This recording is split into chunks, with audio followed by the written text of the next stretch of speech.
Cohort analysis हा शब्द तुम्ही शार्क टँक इंडियाचे एपिसोड्स पाहताना बऱ्याच वेळेला ऐकला असेल. ह्या शब्दाचा साधा सोपा अर्थ तुम्हाला सांगतो.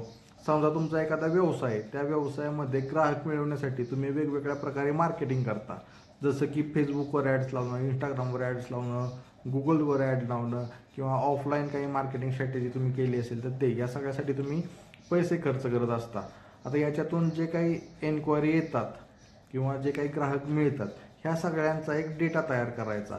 जसं की कोणत्या ठिकाणी आपण ॲड लावली होती किंवा कोणत्या ठिकाणी आपण मार्केटिंग केलं, त्याच्यातून किती ग्राहक आले, कोणाची काय रिक्वायरमेंट होती, कोणाची काय एन्क्वायरी होती, त्या एन्क्वायरीचं पुढे काय झालं, त्यातून रिपीट किती आले किंवा एन्क्वायरी ज्या आल्या त्या सोशल मीडियावरून किती आल्या, डायरेक्ट कॉन्टॅक्टमधून किती आल्या, ऑफलाईन मार्केटिंगमधून किती आल्या, रिपीट किती आल्या.